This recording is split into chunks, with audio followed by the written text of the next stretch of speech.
Never before in all our history have these forces been so united against one candidate as they stand today. They are unanimous in their hate for me, and I welcome their hatred.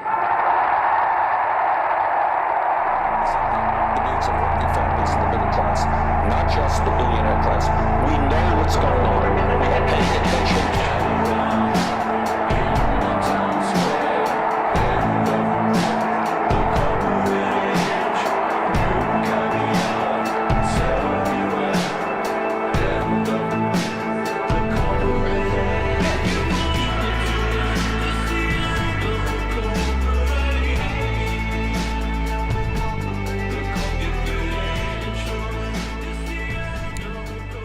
Good morning, everybody.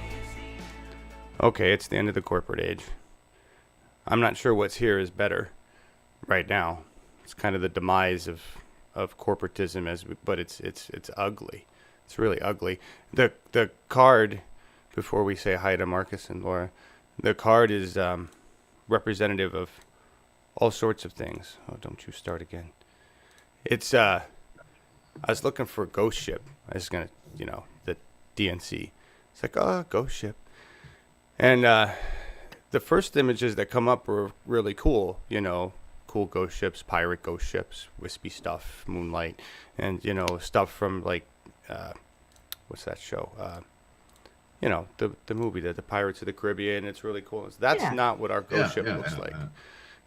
That's our ghost ship is an ugly piece of shit, rotting, on fire, kind of Hulk mass of crap, and it represents the Democratic Party. It represents the United States of America.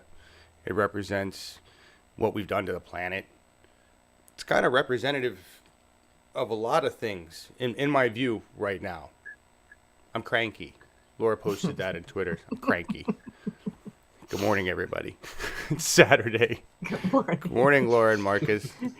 Good morning, John. So welcome to our little lifeboat from our sinking ship of state. See, it started again. See this goddamn thing. Good morning, Laura. Good morning, John. And good morning, America, of course. Yes. Yeah, I was thinking when I saw the card before, I was thinking there's only one thing missing: on a rope swinging Cory Booker, in the costume of Captain. What was his name? I don't know again. Jack Sparrow. Cory Booker, really? Give him. Yeah, you remember this is the day that I almost didn't take PAC money ever again. The new progressive. We will talk about this later. It's not just him. Kristen Gillibrand made the same pledge.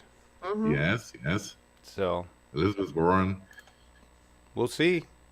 I guess it all comes down to they're talking more about Iron Stash's unionized workers than they are about his DNC cash. But whatever. We'll see how that goes, right? Yeah. May the ghost of FDR be with you. Hey, Jilly Love and Oz and Randy O'Roberts. Hey, Jeff, Melissa, Katie, Dennis, who was in here, crashed in the green room earlier. Ellis. Germans, they just show up. Hi, guys, I'm here. It's like, yeah, what are you doing in there, huh? Just kidding. No, we love to see Dennis's happy face. Good to see but you. We were just cranky. You never expect the Germans. A little quote from Monty Python. The Germans? The German. In a different context, of course. I was going to say. Please. The German Inquisition, right? Yes, right. yes. Hey, Melissa H. Doesn't mean much since they're still taking money from corporations. Yeah, but that seems to be what works.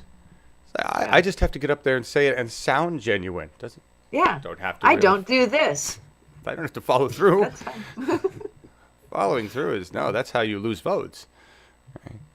Anyway, bring back unions. I agree with that. I hope it's helpful what they're doing over there. Anyway, Marcus put together a lovely rundown. We'll go through it and talk about what's going on. And yeah, I know we just had the horrific Parkland shooting, and it's really hard to have levity, but you got to do something. So we have this coming up. This is tomorrow. God, today's Saturday. Jeez. That's tomorrow with Larry Taylor. and Betsy Cunningham meet some candidates. Larry just wanted me to call it that. Meet some candidates. He didn't want to give me names of candidates. Just meet some candidates. You know, that's going to look weird if we have 10 of these in a row. Like, well, which one are you on? I don't know. So we try to.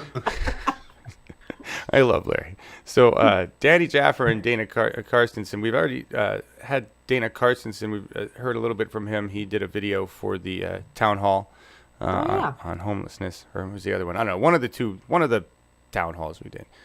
So that's happening tomorrow. Please join us for that or share it out if you can. And then Laura Livegood's going to talk to us about what's going on with her show on Sunday, because that's Progressive Alliances, which I am very interested in finding out more about. Oh, are you running again? All right, this pissed me off now. Damn thing, I stopped. Just put it on that one. All right, people don't know what you're. I know it's this is the problem when you're the engineer, host, all the crap. I'm like, stupid video is running again. I got to stop that. And I just tell you, video is running again, and if I don't stop it in time, you'll hear it. Never mind. Anyway. At least you don't say "shut up, Bernie" or "shut up, FDR," because that started the chat off on a bad note. And then the pictures on the screen. Thanks. That would have done. So don't do that. No kidding. Don't do this. No. I'm kidding. All right. So tell us what's going on with Gail and Progressive Alliances. Yes. On our ongoing series on the top issues for California in 2018, Progressive Alliances is high on the list, and high on our list of favorite people who are making incredible Progressive Alliances is Gail McLaughlin, who will be making a return visit. She's running for Lieutenant Governor in California, and she is working the state up and down, and she has added a whole bunch of new alliances to her list, and she's going to be talking about a whole bunch of them tomorrow, telling us how we can be involved with them, telling us how we can, how we can help. And hers is a statewide race, so it really affects a lot of our viewers. And tomorrow night, 7 p.m. and with co-host Joseph Sakata, who will be doing his usual news rant, and we'll have a good time. Nice. Thank you. Awesome. Looking forward to it. Guys doing good stuff. Oh, I don't know why I switched to that. Jesus, it's going all over the place. I'm crazy today. Yeah, we're just it's Saturday. Look. Oh, you were showing my new shirt. That's what you meant to do. Yeah, and I meant to show that. I ordered another shirt, and when you order from Spreadshirt, you can change the location and the size of the logo. So I made this one a little smaller and then higher up so that you can see it. Oh, you can do that regardless of what I put on the shop. Yes. That's great to know. Yes. I didn't know that. There's a little designer edit, and you can put that logo wherever you want. Good, because... And add stuff to the back and add your own things to it. Good, so, yeah. Good, because I don't do anything. I just stick them up there. It takes 2 days. It was amazing. Yeah, they come fast. They do. Yeah. Very nice. Nice shirt.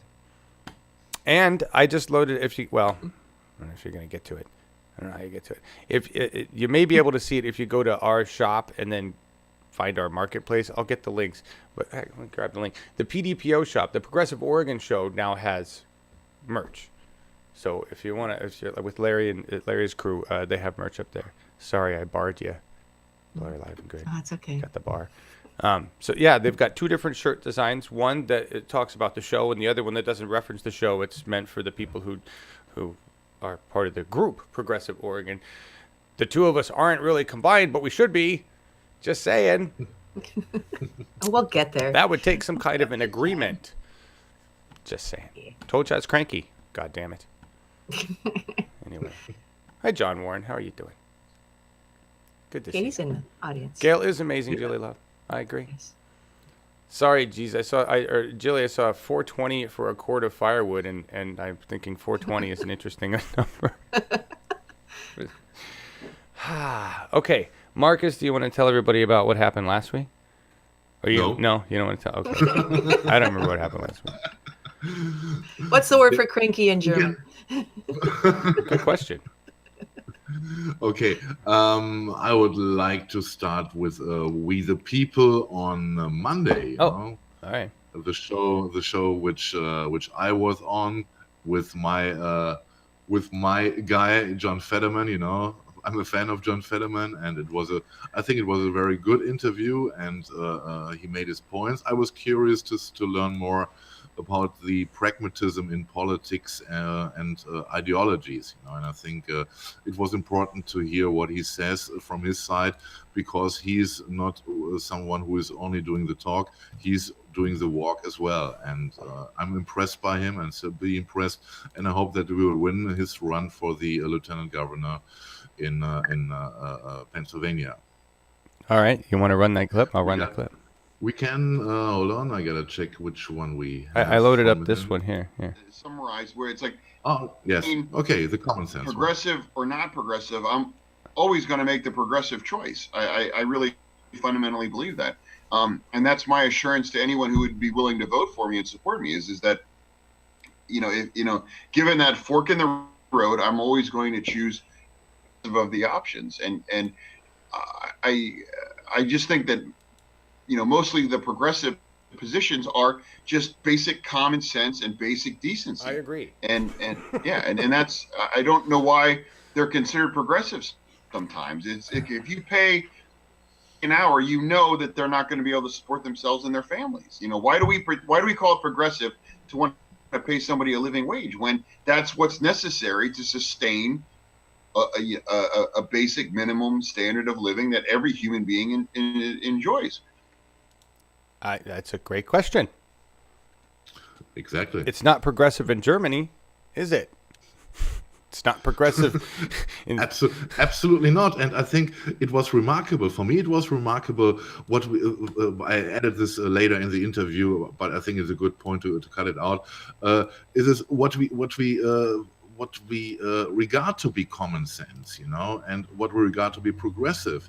In general, from my point of view, as a European, as a German, for me, it is not progressive to have a healthcare system. This is common sense for us, for our society, And this shows the shift between our nations, our countries, and our systems as well. And I think we show that we can work with our systems, and it is no argument to say.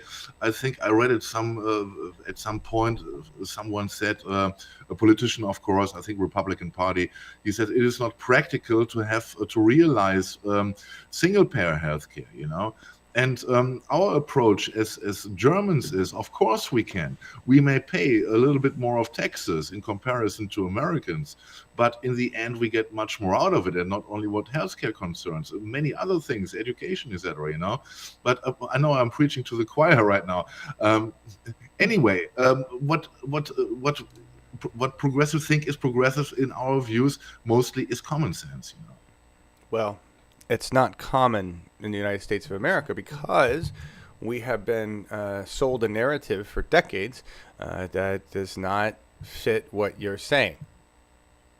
And so it's really hard to wake up from that and not want to get defensive as a freedom-loving, patriotic American about our shitty system. It seems to be what's happening. But as more of us die, that opinion's probably going to change just due to thinning of the herd, I would imagine.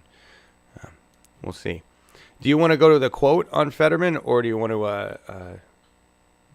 move on to the next? Oh, you mean the viewers review? Yeah. Yeah, we can go to the viewers review also.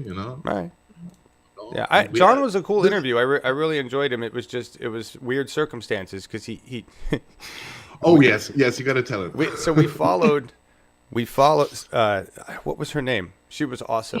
Hannah. Yeah, Hannah. She was fabulous. Yeah. So Hannah, I just got it to everybody. I'm just going to say this to everybody out there that is volunteering their time or whatever you're doing your time to help candidates with technology.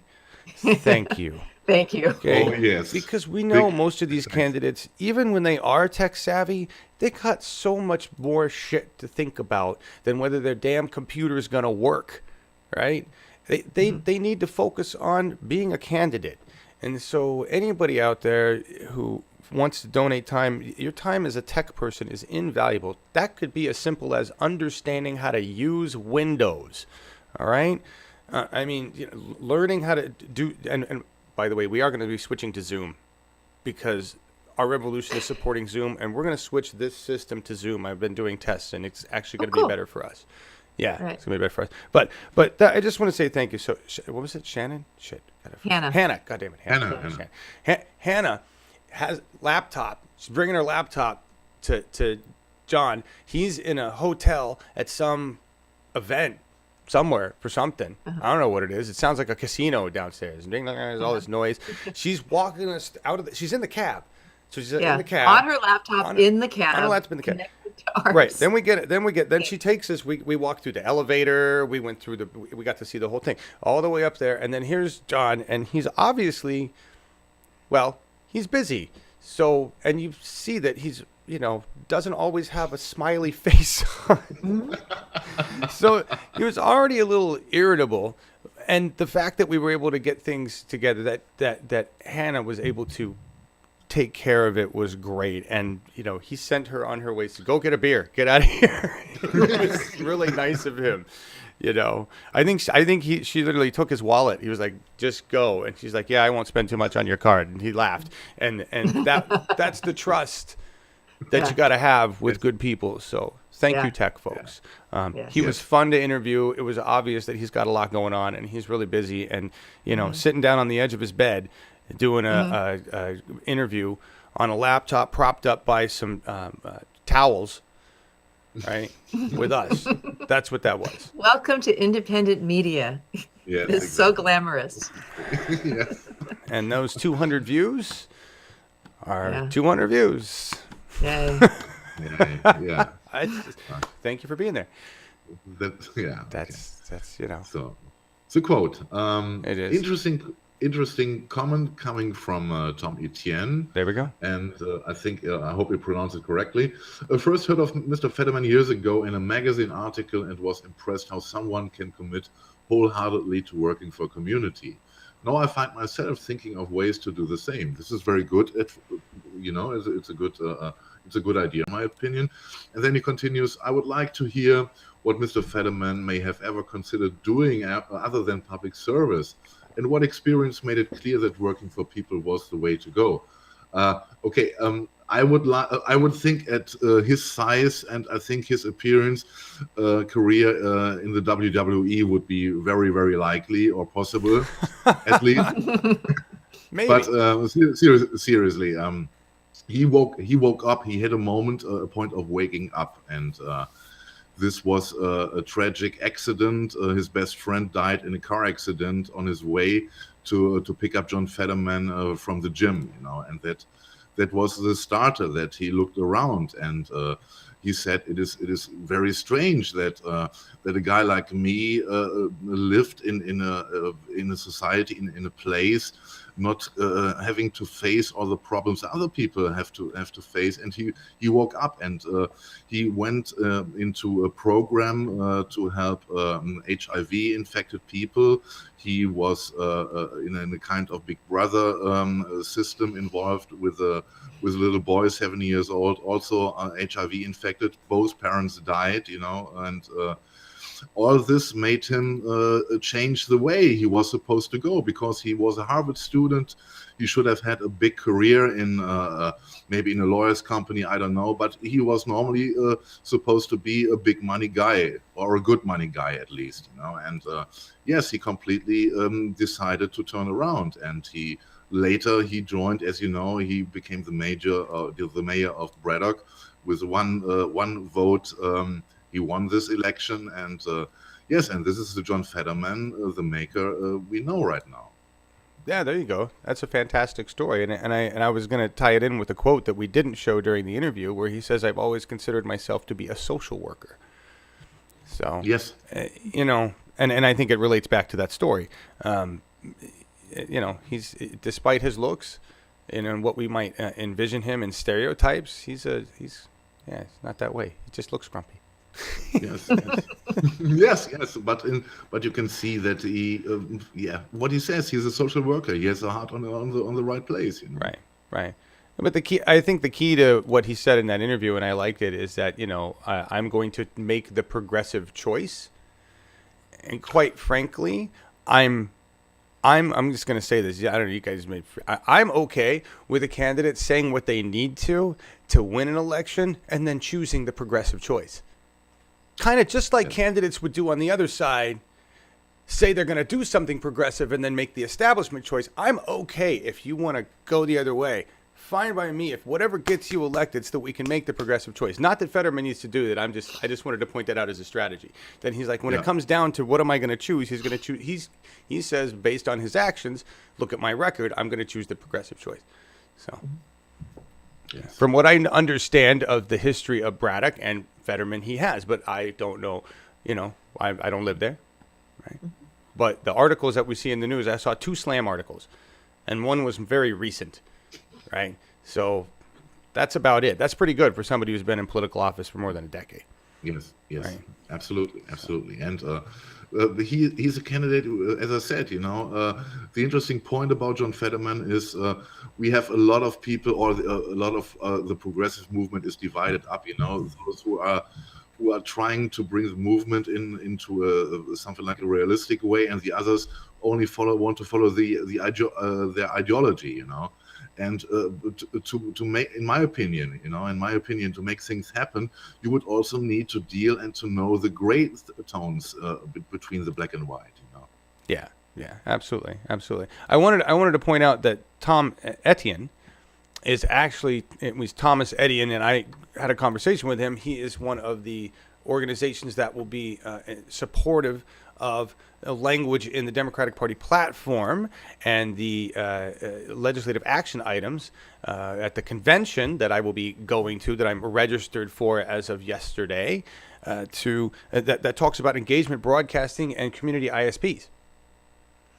There are now 5 organizations put together. We're going to talk more about later, but he is the chair of the Oregon Veterans, let me get this right, the Veterans Caucus of the Democratic Party of Oregon. That's what it is. Okay? And so I'm learning how this works. You make relationships with different organizations that share your views, and you agree to support different things within your Democratic Party and then within government, and that power comes together and you do it. We now have 5 progressive organizations, or 5 Democratic Party organizations, the Veterans Caucus included, that are supporting our additions to the platform and the legislative action items. I'm going to talk more about that later. We're going to let Marcus finish what's going on here, but I just wanted, that's who Tom is. So, okay. All right. Good. Nice. Yeah. Okay, then I think we can go over to the candidate we had on Tuesday, and also a wonderful candidate. I was a little bit sad that I could not take off both days, to host with you guys both John Fetterman and Jay Darnell, because absolutely fantastic candidate. And yes. You said it correctly. We talked about him later, John. What a humble guy, and I can only agree to this. Very, very cool guy. And I picked one little thing. I can only recommend to watch the complete interview with him. For those who didn't done this yet, do this. I will only show you one little clip about his reaction on the Republican candidate who is running for this district. He might meet later if he does it in his own election.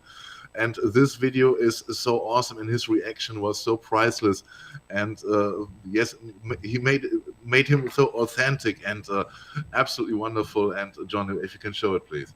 Yeah, and I want to clarify to everybody, this is, so you're going to see, if you didn't watch the program, you're going to see, what the hell was her name? Kathleen Walls. Kathleen Wall. Yeah, her campaign ad, which is horrendous. And then we're going to, so it starts right with that. And it's the same dude that does the Coors beer commercials. You'll recognize the voice right away. This sick mind, but well done. She grew up on a Texas ranch, one of 7 kids sharing a bathroom. That's where Kathleen Wall learned to effectively manage others. Used it to launch a big career in semiconductors. That's the attitude she'll take to Congress. Standing with President Trump to cut spending, build the wall, wipe out Obamacare. Kathleen Wall's the conservative who can get things done. I'm Kathleen Wall, and I approve this message. Yeah.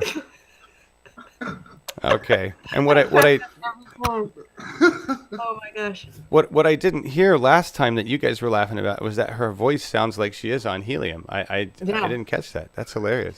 This absolutely blew me away in the morning. Yeah. But his reaction to this, because it goes on a Oh, little I'm bit. sorry. you You're know? right. It was- You're right. Shit. I should have. You know, okay.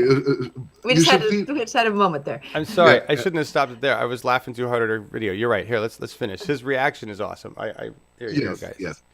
Here, hang on. That's frightening. Horrific. I mean, keep that straight face. You grew up in a family, poverty, 10 people in your family. I just got to ask, did you learn managerial skills with the bathroom time? Was it tough times for you? It's definitely not where I learned my management skills. Okay. No. I'm guessing that you learned a little bit more about that in the military. Absolutely. It's that, yeah. That's the first time I watched the whole commercial, by the way. Get rid of That's the first time I Obamacare. See, there we go. All right. Okay.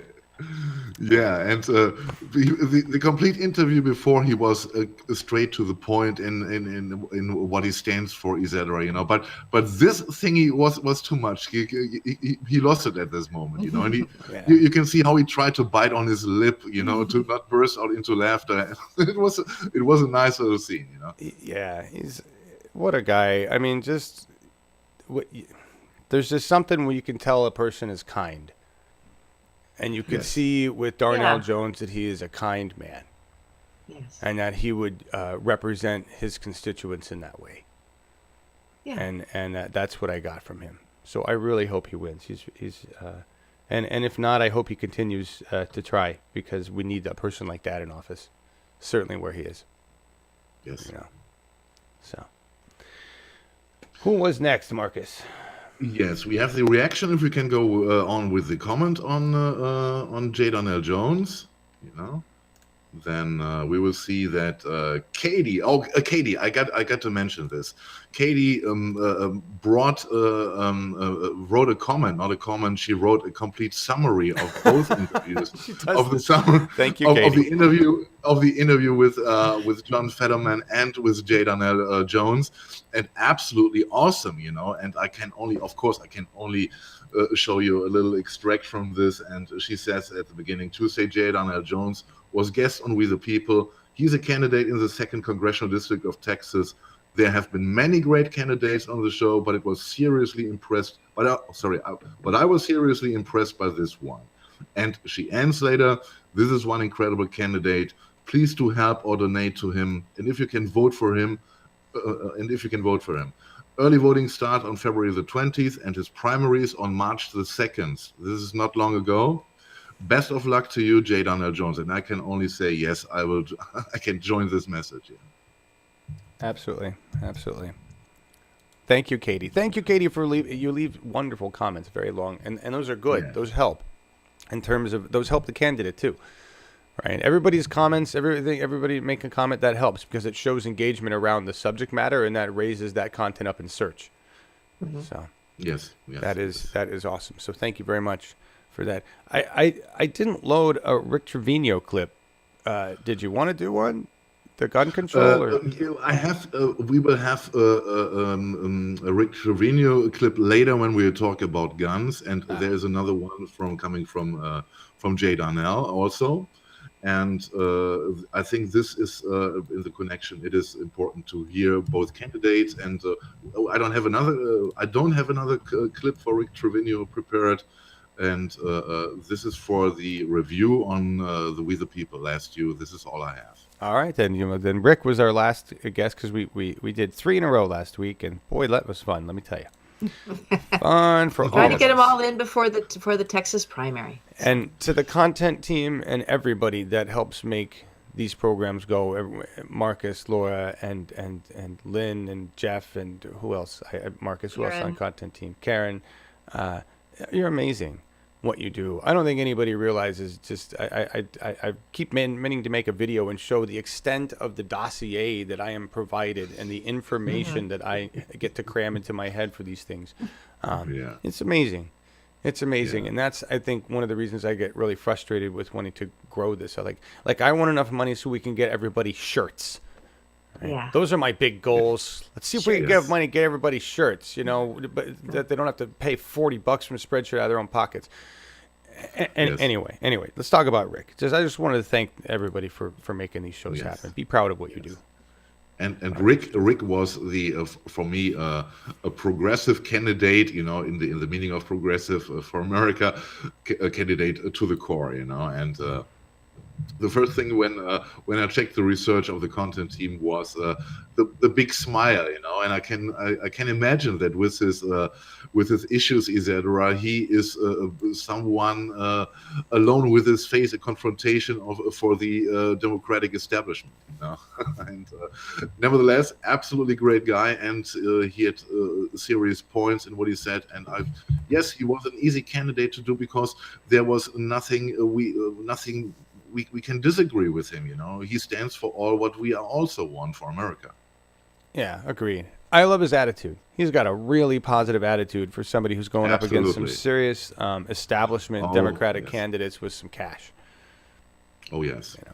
I hope the progressive movement comes out on the ground and with their wallets and online to help candidates in the midterms. We need it all, everybody. Yes. Anyway, Density McCartney, good candidate, right? Got a quote from Density here. His comment on it. Yes, Density, one of our core viewers. And a change is going to come. Yes, and we can only hope that it happens. Hey, we got 53 people watching right now. That's huge. Wow. Okay. Hi. Let it go to your head. I know. Wow. Hi, all of you. No, it's really cool. We have a core group, and I appreciate that. I've been trying to figure out how what our demographics are. I don't know. I don't get it. But we have a core group. Thank you for being here. Yeah. All right. What else? What else, Marcus? For the review part, that's all for me from my side. I don't know if Laura wants anything to add for her Progressive California show, maybe.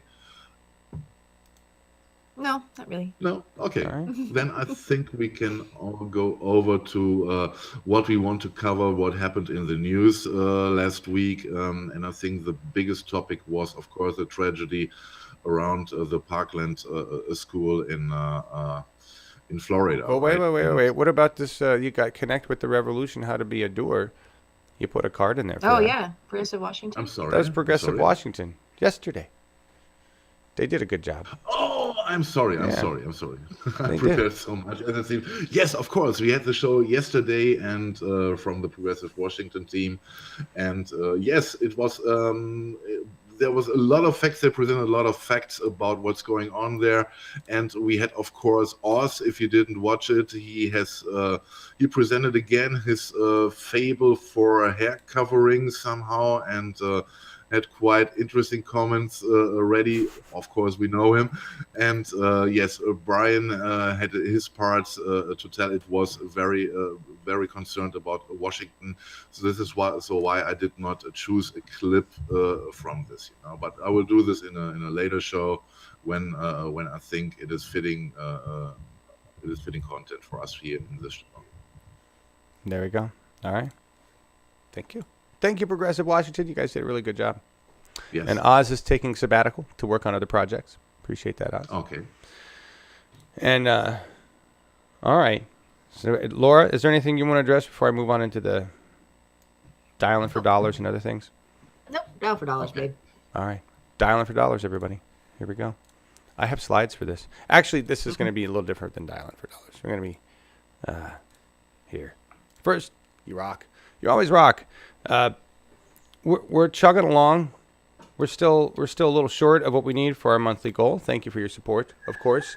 There's some things that I'd like your help with. If you could, please subscribe to the Action Network. Subscribe.uphillmedia.org. We're trying to get everybody in there. If you're a patron, I closed down the patron account from taking money, so it won't be taking your money.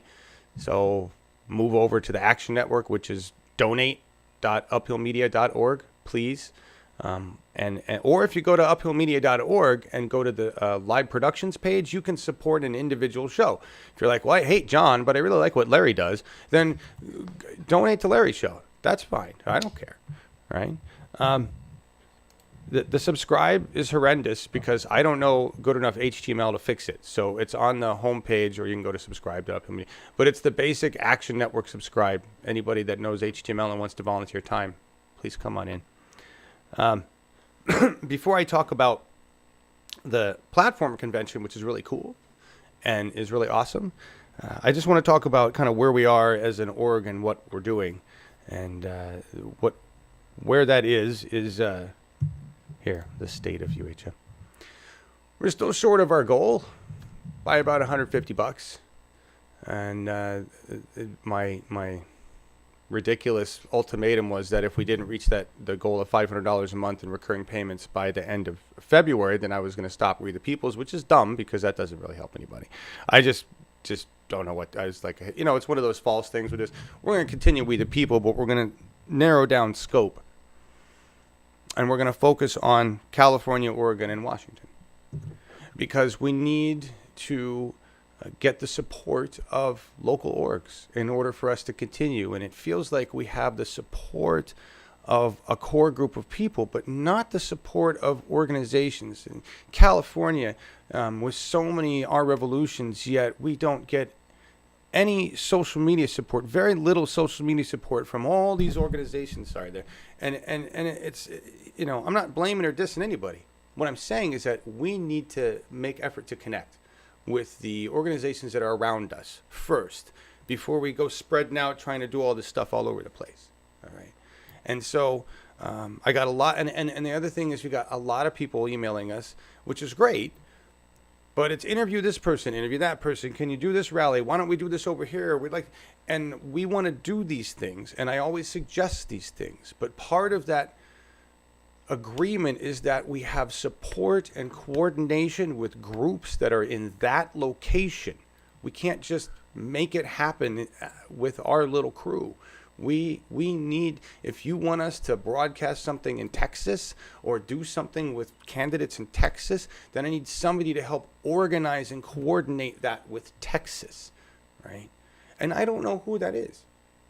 I don't know. That's why that's why we're downsizing, and we're going to focus on California, Oregon, and Washington, and try to build these relationships, build these coalitions and alliances, find out what can we do that is useful. I don't want to be the guy who pretends to what we're doing is important and y'all need to support it. I want the other way around. We have a resource. If you find it valuable, how do you want to use it to benefit you? And I'm speaking to candidates. I'm speaking to the progressive movement. All right. Let's get together and find out. And if you're like, we don't want to use your resource, great. Just let me know. I just want to have that conversation so we're not wasting our time producing content that doesn't get watched. All right? That's and it doesn't just come down to views. It comes down to usefulness. I want to be useful. So we're going to learn how to do that. We're going to narrow down. We do 6 productions a week. At this point, I don't have any plans to do any other town halls or things because we really need to coordinate those events. We have an event coming up on the 27th with Redefining Women in Technology. So that'll be, got to get that out of the way. I don't have a town hall event scheduled, but again, so this is where we're at. And I've been to this point before with this volunteer org. And it sometimes it's about money, sometimes it's about the lifespan of the existing volunteer org. And we're at that point where things need to step up or we're going to fade.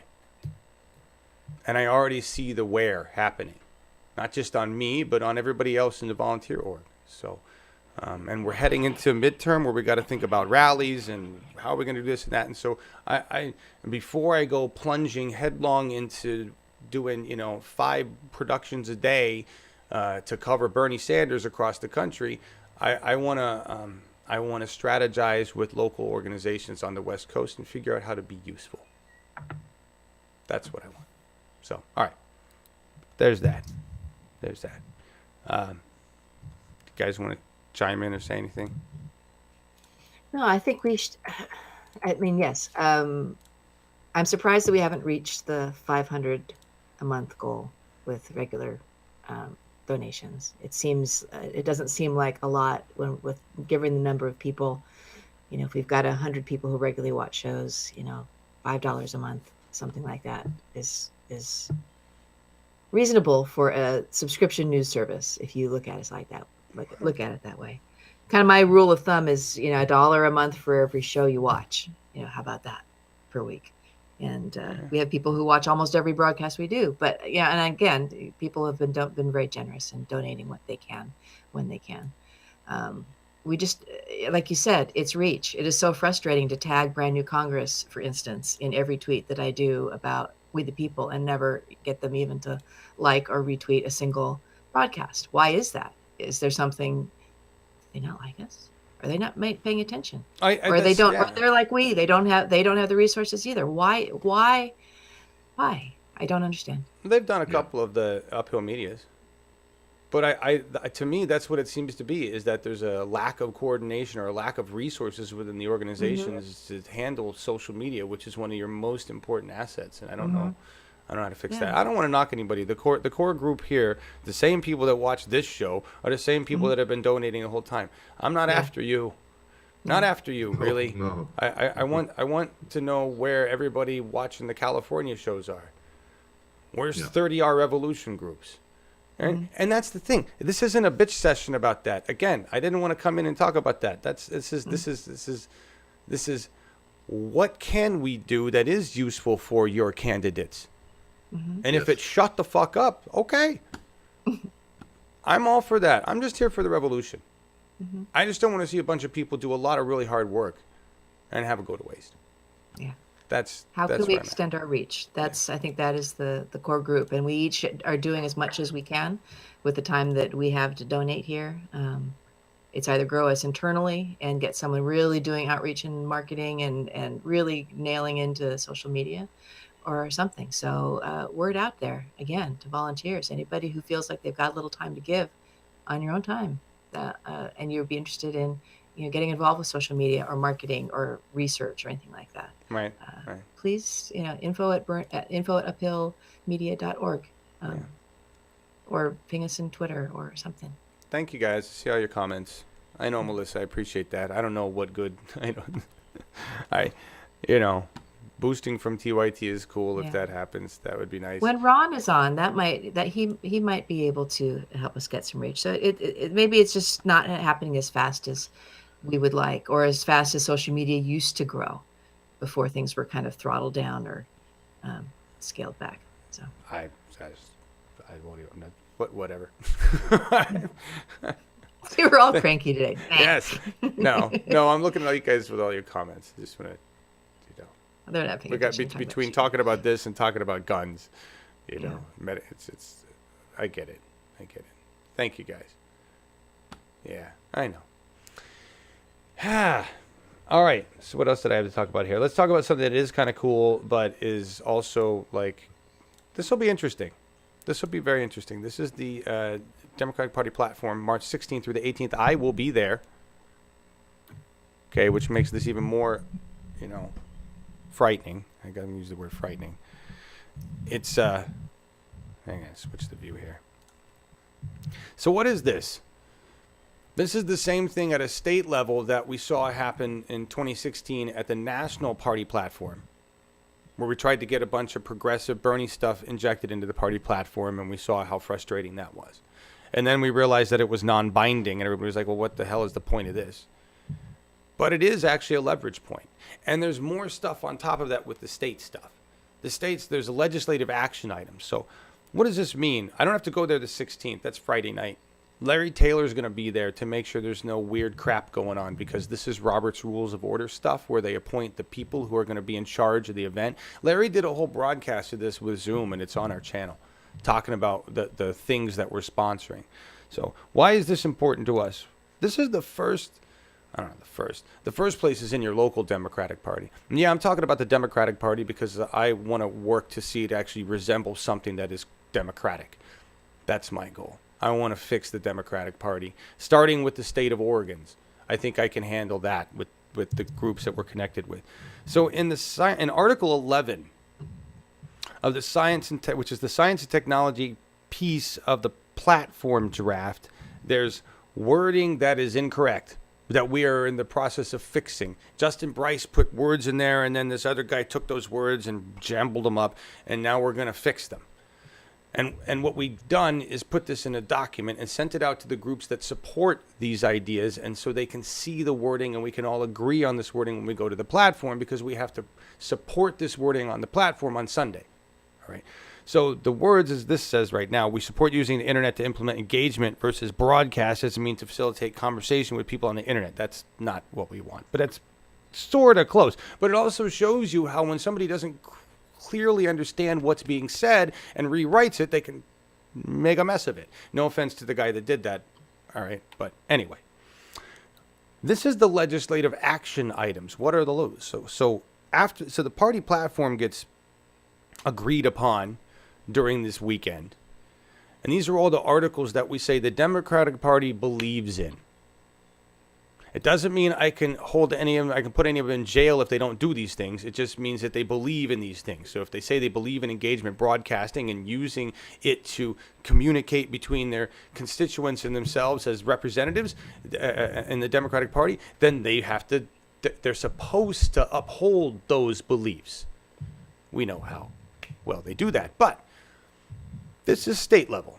And we have a lot of progressives in the state level movement. And my goal is to get some sitting representatives, some of the people that we've already had on the program and some new people that I'm going to meet this weekend, to use our system and see how valuable it can be for them as candidates. This isn't about like putting them on the spot and look at you and what you did. This is about, here's your constituents. Would you like to get some real-time data, have a conversation, make them feel like you're listening, improve your results? That's, if you really give a shit, you will, right? So this is really the language that we want, and this is a legislative action item. What happens after the platform or during the platform thing is that they come up with 12 legislative action items out of about 100 or more. Meaning our legislative action item will most likely end up on the 100 or more, but it'll at least be there. The 12 that get selected, those 12 are presented to, they're agreed upon, and they get presented to the people in the Democratic Party and are told, do this shit. Here's your marching orders. Make this stuff happen. These are the 12 pieces of legislation we want you to enact during this next session or whatever it goes. Now, how many did they handle last session out of the 12? One. One. Transportation, apparently, they tackled out of the 12. My goal is to tell them if we encourage our state and local governments to explore implementing community-owned and operated ISPs with engagement broadcast or distributed production environment media hubs to facilitate conversation between elected officials and the constituents they serve for the preservation of a healthy democracy, then they can spend more time enacting legislation and less time driving around. Really. So that's why this is cool. Does it mean it's going to get put into legislation? No. Will it ever move beyond being on the 100 list up to the 12? Probably not. But it's there. It's a talking point. And I can show it to the representatives as, it's here. Why don't we bring you into the system and work with you? It's an introduction. It's a foot in the door. And that's important. Excuse me. So, reality check platform is not binding, and there's lots of items, no actions. But we've got this many groups. Excuse me, everybody. I got a terrible tickle in my throat. Give me a second here.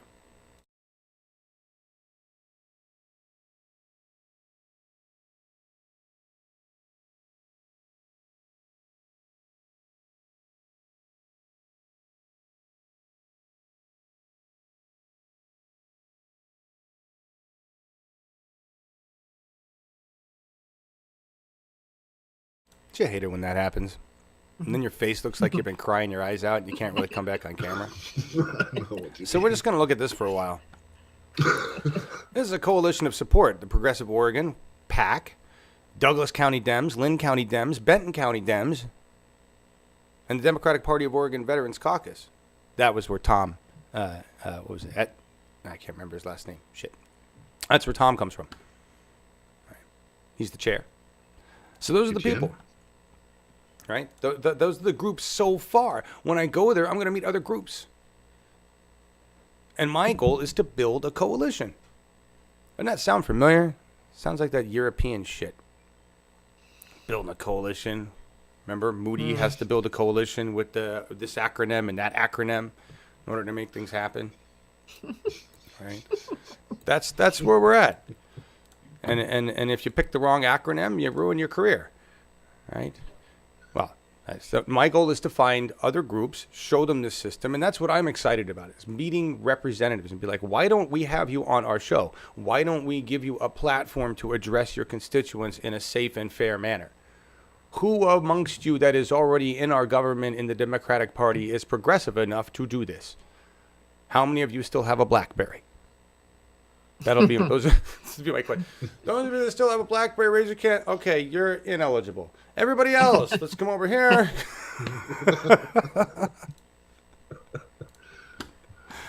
Anyway, build an empire. Elect Mike McCabe. Absolutely. An empire of what? Of media networks? That's. I want to build an empire of independent media hubs on their own ISP for the people to use. Yeah. It's just a question of getting other people involved and sharing that message. Mm-hmm. All right. I think we're on to the really super serial stuff, Marcus. You want to talk about guns now? All right. Yes. Yeah, we know. I think the tragedy which happened last week is nothing new. This is why I put this on a slide. Enough is enough again. Mm-hmm. And, for me, the point was reached at 2012 when Sandy Hook happened, and in the outcome, nothing changed to prevent this, and in my opinion, if a nation doesn't show even mercy to little kids of 7 or 8 or 9 years age, then it is a lost nation. And all what followed after this, we are talking, the last thing was Parkland. All the massacres which happened after this, were only an addition, in my opinion, and it is hard to see, and is very sad for those people, but it will never end. And I think the most disturbing point is to see always the same pictures on TV. You see everything is the same. You see police, you see weapon police, you see moderators in the mainstream who are giving the same text they are doing over and over after each massacre, and nothing changes at all. In my opinion, it is not acceptable, and I'm speaking again as a European, as a German. For us, it is for me unbelievable to see. I don't know if you are meanwhile so used to see those pictures. I don't understand this. How is it possible? I don't want to talk about the AR-15 stuff and all this, because I think it is a question of weapons. And my point is, what is the narrative? For me, in my opinion, the narrative is absolutely false in the outcome, or what is considered to be the solution. If you are talking about more background checks or responsible gun ownership, for me it is one thing. It is only sugarcoating the real problem. The real problem is the accessibility of weapons, and until this is not considered to be the real problem, nothing won't change. And for me, it's unbelievable that this is not seen. And I can understand we have many candidates in our shows, which when they're being asked about gun violence or gun control, that they are hesitating, or that they are answering like, okay, the Second Amendment, we have to defend this, but it should be the background checks and all the stuff again. Even a candidate I really like J. Donnell Jones, you can see the slide right now on the screen. I disagree here, but I think he made a very reasonable point. And when he says that he only got access to the AR-15 or a similar gun when he was at the range or in a war zone.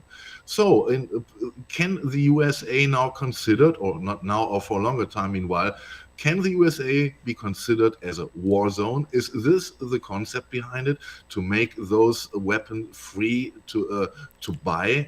For even it is not even a question of age, but it is, in my opinion, it is completely bullshit not to allow a person under 21 to drink alcohol, but give weapons free at the age of 18. This is completely nuts, in my opinion. And yeah, this is all what I can say to this. And we have another little video coming from Jay Darnell where he addresses this problem. And John, if you can run this, please. I hope I grab the right one here. This is I know, but I'm control. Okay, sorry. I do believe that a lot of her messaging is to say the least flawed. And the reason I say that is because what about the Second Amendment are you protecting? That's my question. I've had people come to me, and it's to me it's very shocking sometimes that certain people will ask me what is my stance on gun control, and what I say about gun control is this: the Second Amendment was designed for you to be able to have a gun to protect yourself and to hunt. So I'm a responsible gun owner, and I believe that other people can be responsible gun owners. However, as a responsible gun owner, we have the responsibility to ensure that people who are not responsible are not out carrying guns. We have that responsibility to protect our family, our children in schools, our teachers, everyone else where we've seen these people go in and cause just huge amounts of damage and lives are lost. Well, we can do that. So, Betsy DeVos says all we have to do is give them guns. So if teachers have guns and our kids have guns and the principal has a gun, okay. Then we'll just have 3-4 times as many people dead in that case. I think that what we need to do is, of course, just background checks. We can't rely on just people who have been diagnosed with mental illness, because we already know that only 1 out of 5 is actually diagnosed. Well, yeah. We've got to what we got to do is just do universal background checks to make sure that people have not already shown us that they have a propensity to do something crazy with weapons, like people who have domestic violence issues, people who've used guns or used guns in ways they shouldn't be using them in the past. The other thing is, the way I look at it is AR-15s and large capacity weapons have no place in the home. When I was in the military, if I'm going to stop there because we've heard the quote, because that's where we've reached in the United States, where somebody can say, large caliber weapons and AR-15s just don't belong in the home. And they have to say that with a face on that isn't like, I can't believe I'm fucking saying something like this and have to say this. It's unbelievable that in America we have citizens that think they need these things, and that their freedom demands the right to have their Second Amendment freedom. The First Amendment freedom, the right to life, liberty, and the pursuit of happiness supersedes your right to a dumb fucking gun penis extension.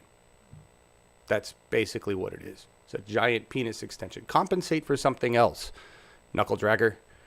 That's really where I'm at. Compensate with something else. How about for that brain of yours? Be proud of your big brain. Sorry, I got trolled this morning by a guy who was trying to tell me that we needed to arm our teachers. And I was like, I remember growing up in a time when that wasn't a concern, right? I mean, I realized right before that there was the time when it was duck and cover. We're worried about nuclear bombs. But then we actually had this nice period where nobody was worried about that. You just went to school and things were okay and safe because we didn't have people running around with automatic weapons, firing them in schools. We had gun laws. It's amazing. We used to have different gun laws. Just unbelievable. Fucking unbelievable. And really, John, this guy who wants to arm teachers right now is I can remember that they're cutting the budgets for teachers for lesson material, right? And they want to arm teachers right now, right? That's a great meme. It's like you can't afford. You won't give them money for pencils, but you can afford a Glock.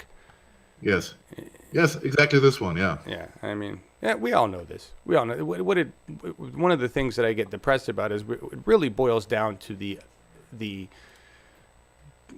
fact that we see the police state existing. They don't give a shit what we're saying. They don't care. Steve Kerr. I had the video clip of Steve Kerr because he basically says it. Here, let's listen to Steve Kerr. All right. Why is this happening, Steve? Well, nothing has been done.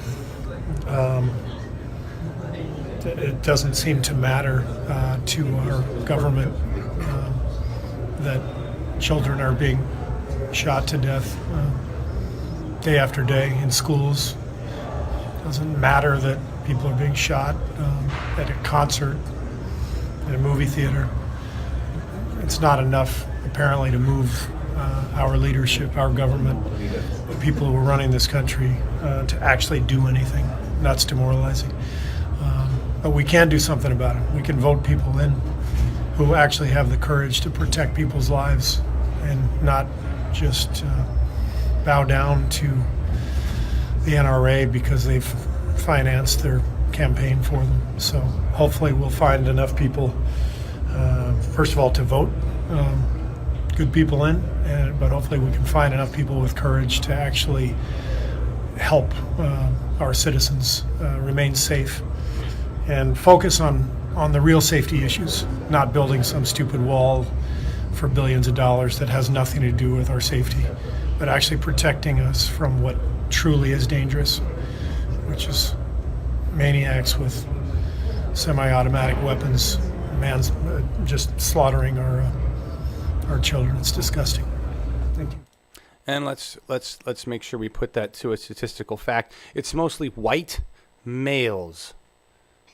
And they're not Muslim. Mostly white, disturbed males. And it's not mental illness. It's not mental illness. No. Sorry, folks. And even if it is, we're not doing anything about that either. Right? It is domestic terror. This is the term. It is domestic terror. It's exactly what it is. It's exactly what it is. But then we got these weird things happening. Yeah. What do we do with stuff like this? You know? Good question. Yeah. We're seeing a new trend. We're seeing a trend in seemingly establishment or fence-riding Dems proclaiming their we're not going to take PAC money, corporate PAC money. They've already taken PAC money, but they're not going to take any more. Yeah. How do we feel about Cory Booker, everybody? Laura, what are your thoughts? Oh, I think Cory Booker is not going to take PAC money, but he's sure going to take something else somewhere else. He'll make up for it. Don't worry. Really? I want to believe.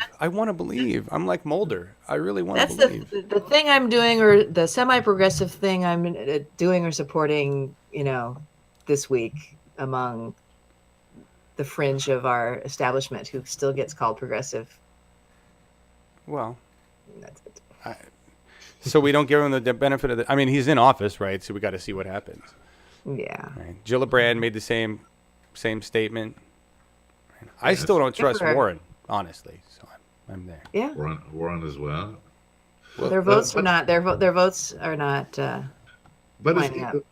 I think the interesting point about this might be to see Cory Booker jump the train. Remember beginning of the it was last year. It was last year when he refused to vote for Bernie Sanders' prescription drug bill. And he got so much heat that later he followed Bernie with his healthcare bill, and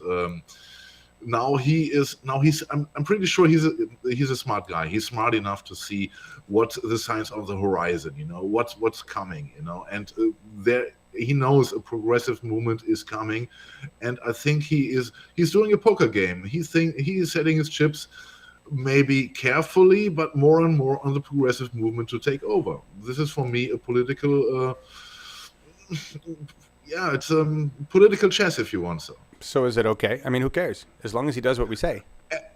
Exactly. As long as he goes in line according what progressivism means, of course, why not? And if not, then goodbye, Cory. Right, and I'm looking at you guys' posts. Like there's lots of, I would say Melissa H. There's lots of back doors to funnel money through. Right, but it's not. It's a question of what the vote. Cory didn't vote on Pharmaceutical 1, voted on Pharmaceutical 2, said, there was just something, I didn't like the first one. Whatever, okay, fine. Yeah. Right? Now we got to see how he votes on other shit, right? And that's really what it comes down to. Fool me once, it's like, okay, Cory, you're going to say it, but if I see you make a vote that's more along the lines of the GOP or in the lines of establishment, then you're done. You're done. And then we get into that slippery slope where it's like, well, this one I had to do for this. This one I had to do for this. It's like, we'll see. We'll see how it goes. I agree, Barbara. There is a blue wave coming. I'm just curious how blue it is. Mm-hmm. What color is that blue? Yeah. How much blood is in that blue? Yeah. That's my question. We'll see. Yes. All right. So this one a little longer than I'm expecting. We're going to end on some levity. Yes. Oh, good. I know, it's the Cranky Show. It's the Cranky Show. It's the Cranky Show. We had a lot of people here. I mean, we maintained like 50. That's impressive. Thank you all for being here. Well, our viewers are cranky too. Are you guys cranky too? Should be. Should be. There's a lot going on. I've been taking time to try to do things that I like to do, because when you do this like I do 7 days a week, and you're stuck in your hole, you're like, I got to do something else. Got to grow weed or go walk the dog or watch the Olympics. I watch the Olympics. Yeah. I bake and watch the Olympics. I got it set up so in my kitchen I can watch the TV from the kitchen. It's great. So, I cook and watch TV. And I like the Olympics, despite what Marcus thinks. Although we did find one sport that Marcus is very excited about. I wasn't aware that I talk to him almost every day, and I'm like, your Germans won in the luge. It's the magic of luge. and seriously, there's an announcer on the luge program, and that's how he's. I love the Olympics for the announcers too, because they're so passionate about their sport, right? Uh-huh. And so I don't know who this guy was. We never heard him again, but he's like, that is the magic of luge. Like, really?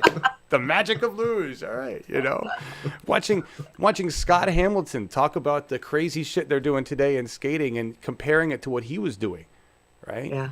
And he, like, back when he was doing it, they're like, well, 3 flips was a big fucking deal, or 3 spins, right? And now it's quads. Mm-hmm. That's a big, you look back at Scott like, that's nothing, right? But it wasn't. Back then, it was like a big fucking deal what he was doing. This is interesting to see all these changes. The winds, and I love that snowboarding, which is totally a stoner sport, right? You can't deny it. And we talked about cannabis. I pushed an article recently about cannabis and the Olympics. Mm-hmm. And did you know? Well, first of all, my favorite thing is Michael Phelps. Keep smoking, Michael Phelps, because you prove everybody wrong. It's like, you can't smoke dope and be an Olympian. Bullshit. Ask the entire fucking skiing community. But anyway, What was my point? I don't even remember my point. Well, I like you read the article. The article on cannabis. But you can't remember that you're an Olympian. You just Then it's a problem. Then it's a problem. What do I do for a living? Fuck, man. Yes. All these medals come from. No. Well, I like it that there's an acceptable level of cannabinoids that could be Right. in their system. Right. So apparently, in most businesses, and like probation, or I'm sure probation levels are like nothing, but yeah, if you're on probation in your business, you're getting drug tested for your business. It's between 15 nanograms and 100 nanograms of THC. And the truth is, they have no real fucking idea how to judge THC in a human body. Mm-hmm. They're just like, well, that sounds good. Works for booze. They don't know. They don't have an accurate way to test because it's not like booze. It doesn't affect the same systems. It's not like any drug like that. It doesn't affect the same systems. And, well, that's a long story. Anyway, the Olympic Committee says anything over 150 nanograms. And they just changed those laws in 2016 to make them even more. They were already pretty lax. But apparently there was I don't know if it was a skier or somebody in 96 who won a medal and had that medal taken away for testing positive, but later it was only like, I think he had 17 nanograms of, it was probably a joint he smoked 4 days before the Olympics, right? So that's the Olympic Committee is more open because they know that, like, we got a lot of athletes that smoke pot. This isn't going to go good. We go busting the pot smokers. Lot of sports in the pot. Yeah, right? They can bust sponsorships and advertiser money. Right. And the industry's up and coming, right? So I'm looking for the day we're like, hi, I'm Michael Phelps. I won 9 million gold medals, and I smoke this weed, right? I'm waiting for them to know. We're going to have those commercials. I'm looking forward to the day we got those commercials. When you're feeling down, just grab a joint. Your favorite, and we're going to have that. Anyway. Hey, Big Pharma can have all those drug commercials. Why not? Yes. But the news about cannabis, though, in California, it's people are losing money now that used to be making money on it. It's not being profitable because of all of the taxes that they have to pay. That'll have to balance out. out. In Oregon, it happened too. You have that in Oregon too? Yes. At the beginning? When it first hit, there was a everybody went, right? And everybody said, the prices are too high. You can't make money and this and that, blah, blah, blah. It's going to take a while. Yeah. It's going to take a while to balance out. You have to get your supply and demand balanced out and your companies in the right prices and all that shit. And then every shop owner that I talk to, when I do go talk to them, because I find that fun, they're happy as a clam. They're not happy that we don't have a banking system that supports it still, but they're not. That'll come. Yeah, it'll come. So yes, I'm sorry, California. I'm sorry. What I heard was that I think they said something crazy like 80 or 90% of the customers in the dispensaries are new, and that the old customers who are there for medical, don't like that the prices have gone up and I get to grow on their own now or whatever. Right. But so it's a lot. It's all the new customers are coming in checking it out, and so I think that's the balance too. When you get everybody get used to it and partaking. Yeah, they'll make. I don't know what the California tax plan is, but I mean they make more money on rec anyway. They could charge more for it. It's capitalism. Gotta make money. Yeah. And it was funny. This is a quick information to our viewers. What you just saw, was a very good example for what we are doing when we are doing the briefings for the candidates. We start with the Olympics and we go over and we end with the California weed. Yes, very much so. Very much so. All right, the last piece we're going to talk about is the Olympics, but I just love this. This is. We talked about curling. I've mentioned a bunch of different sports to Marcus, right? We talked about luge. I got sidetracked there. Weed, right? Germans have won a bunch of stuff in this skiing and this snow and stuff. Germans, of course. Anyway, they're showing a lot of curling in between everything else. I don't know why there's so much curling, but it's apparently Marcus likes curling. It's a filler sport. There you go. I was Yes, Marcus. John. I was joking when I said this is a sport I like because it is so relaxing to watch. You know, you're sitting on the couch and you're watching two guys swinging the brooms. I thought you were serious. Oh, I thought that was like German entertainment for you. I mean, everything else you guys watch is pretty casual, though. You know. Well, here, let me show you. So this is one of the American. This is. I don't even know their names. There's an American curling team that's a brother-sister team out of Wisconsin, and they are cute. And yes, I'm using the word cute because he is, and he looks like Mario. Does. And I'm going to show you here. There. Yeah. Oh, he does. We have Mario on our team. Yeah. You got it also on the slide, John. Maybe you can see it better there. Oh, I'm sorry. Did you make a special slide for it? No problem. Shit. 30. Oh, I don't even have the right slide here. See, I fucked it all up. There. See, there. I see. Just slide down there. There we go. See, this is why Marcus takes the time to make slides, and then I forget. Mario Olympics. That's I like awesome. And it is fun to watch. Curling is fun to watch for a little bit, and then you're like, Jesus, how many times are you going to do this? It's just big shuffleboard. Yeah. And those of you get down to the finals when it really gets exciting and the blood starts flowing, and and they yell back and forth, yell at each other their strategies. If you have Photoshop skills, fun stuff with this. Mm-hmm. You can change out those stones for just about anything. It's I get Chris Christie in there. That would be beautiful. See them pushing him along, sweeping in front of him. That would be great. Somebody, please. Chris Christie meme. Or guys, you have to GIF it. Please, somebody do that. Who does our Chris? Who in chat? There's somebody in chat or in Facebook that does those memes. So we'll have to find it. All right, you guys have been awesome. We're getting the hell out of here with a song by a band that Marcus had never heard of, but apparently has been around for a long time. Yes. Right, Marcus? Absolutely. And I was looking for a good song for the outro today, and I think it should be something in connection with what happened in Florida. And I noticed there's a band from Arizona, and they are called Roger Klein and the Peacemakers, and they have a song, God Gave Me a Gun. I looked at them, and they are on the market for nearly 20 years already. So I think that they are mostly known in their region, you know. And I think it is a good song because it has it shows the bullshit around the God-given right to own a gun, you know, if it is covered by any amendment or anything else. And it's a satirical approach to the topic, and I think it's pretty fitting to what happened. Awesome. Thank you so much, Marcus. Thank you, Laura. Thank you. Thank you. We'll try and get less cranky for next week. Can't promise anything. Well, let's hope this next week isn't as shitty as last week. Jeez. And primaries are here, everybody. So get moving. We got to figure out what the hell we're doing. But we got March 6th, right? Texas? Yeah, March 6th is Texas. March 20th is Illinois. And then we don't have any until May. All right. So they're kind of here. All right. Yes. But they're coming. They'll go fast. And we shouldn't go out without mentioning our guests for next week for We the People, you know? Yeah. Oh, yeah. Who's that? We have from Texas also. We have Zima Hernandez, and I think Laura can tell us a little bit more about her. Yeah, she's running against, hold on. That's right. I don't have a card to show you.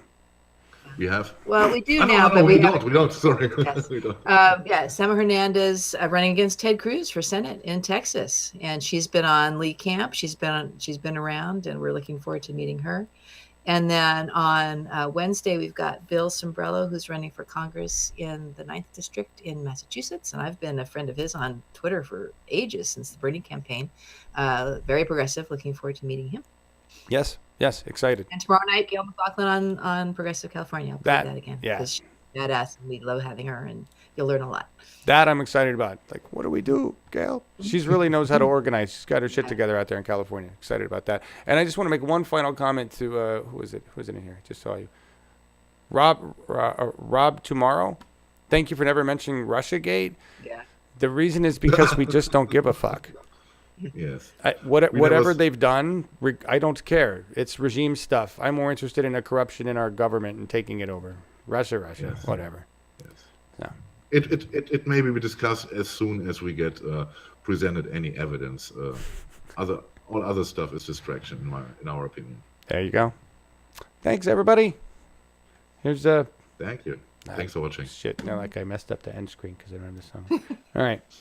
Roger Klein and the Peacemakers. God gave me a gun. Bye. He did.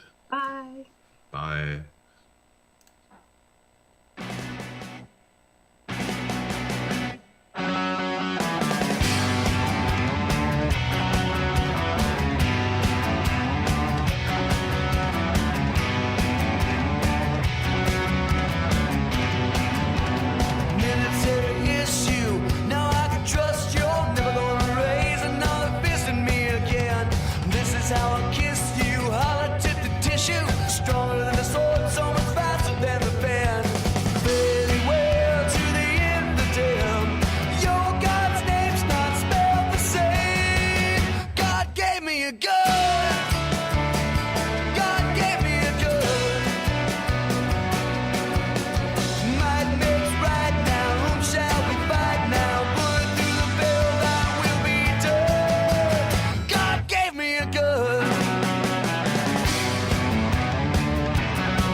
Make us holy, kill to make us free, take an eye for an eye and make the whole world blind.